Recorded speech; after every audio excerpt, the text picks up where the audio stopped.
साथियों नमस्कार। आप सभी का बहुत बहुत स्वागत है मेरी बगिया के एक नए वीडियो में।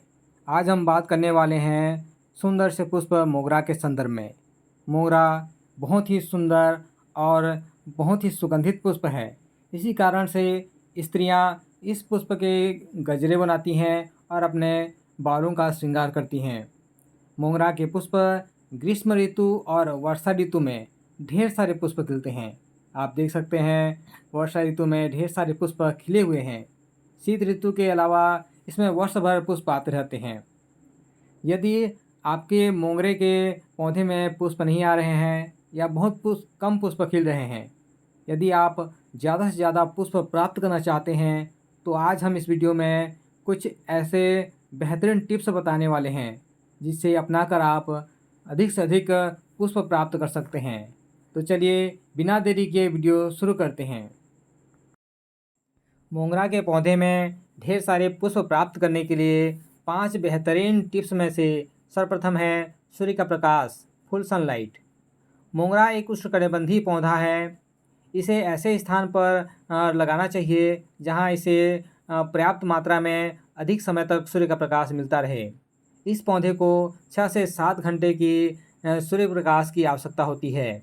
आप देख सकते हैं इस पौधे को पर्याप्त सूर्य प्रकाश मिल रहा है तो इसमें ढेर सारी कलियां बनी हुई है, ढेर सारे पुष्प खिले हुए हैं। सूर्य का प्रकाश कम मिलने पर इसका विकास अच्छी तरह से नहीं हो पाता है और इसमें 2-4 कलियां ही बनती हैं। अतः ढेर सारे पुष्प प्राप्त करने के लिए इसे फुल सनलाइट में रखने की आवश्यकता पड़ती है। दूसरा है गमले का चुनाव। यह एक महत्वपूर्ण तथ्य है कि पौधे के उत्तम विकास के लिए एक बड़े आकार का गमला होना चाहिए, किंतु वह प्लास्टिक का न हो, क्योंकि इस पौधे को 6 से 7 घंटे की फुल सनलाइट की आवश्यकता होती है। तो ऐसी स्थिति में जब हम प्लास्टिक के गमले का इस्तेमाल करते हैं तो अधिक गर्म होने पर ये पौधे की जड़ों को नुकसान पहुंचाते हैं। परिणामस्वरूप ये पौधे का विकास रोक देते हैं और पौधे सूखने लगते हैं।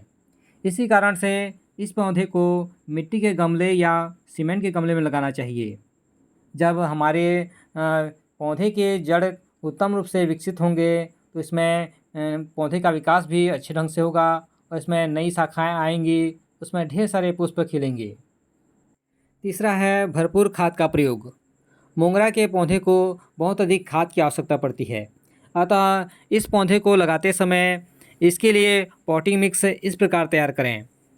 वर्मी कंपोस्ट 50%, रेत 15%, कोकोपीट या राइस हस्क 10% और शेष 25% गार्डन सॉइल लेकर के इसके लिए अच्छी तरह पॉटिंग मिक्स तैयार कर लें। इसके अतिरिक्त प्रत्येक माह में एक बार इसमें वर्मी कंपोस्ट अवश्य डालना चाहिए। इसके प्रयोग करने से हमारे पौधे का उत्तम विकास होता है। आप देख सकते हैं भरपूर खाद के प्रयोग करने के पश्चात मोगरे के पौधे में ढेर सारी कलियां बनी हुई हैं। इस तरह से खाद का प्रयोग समय समय पर करते रहने से आपके पौधे में ढेर सारी कलियां बनेंगी और मोगरे के ढेर सारे पुष्प मिलेंगे। चौथा है प्रूनिंग कार्य। जब मोगरा की कलियां खिलती हैं और पुष्प खिलकर गिर जाते हैं तो इसके शीर्ष भाग के 2 पत्तियों को लेकर के प्रूनिंग करना चाहिए। कभी भी हार्ड प्रूनिंग नहीं करनी चाहिए। आप देख सकते हैं हम इसके शीर्ष भाग की पत्तियों को प्रूनिंग कर रहे हैं। प्रूनिंग करने के कुछ दिनों पश्चात इसमें नई नई शाखाएं निकलती हैं और हमारे पौधे सघन हो जाते हैं। आपने अवलोकन किया होगा कि मोगरा के शाखाओं के शीर्ष भाग पर कलियां बनती हैं। आप इस वीडियो में देख सकते हैं कि मोगरे के शीर्ष भाग पर ढेर सारी कलियां बनी हुई हैं। जब हम प्रूनिंग करते हैं तो इसमें नई नई शाखाएं निकलती हैं और इसके शीर्ष भाग पर इस तरह से ढेर सारे कलियां बनती हैं और आगे चलकर इस पौधे में ढेर सारे पुष्प खिलेंगे। इस तरह से प्रूनिंग करने से हमारे मोगरे के पौधे में ढेर सारे पुष्प खिलते रहते हैं। पांचवा है एप्सम साल्ट का उपयोग। मोगरा के पौधे में ढेर सारे पुष्प पाने के लिए एप्सम साल्ट का उपयोग अधिक लाभदायक होता है। 1 चम्मच एप्सम साल्ट को 2 लीटर पानी में विलयन तैयार कर इसकी मिट्टी में आप डाल सकते हैं। इसे स्प्रे बॉटल में भरकर पौधे के ऊपर स्प्रे करने पर अधिक लाभ प्राप्त होता है।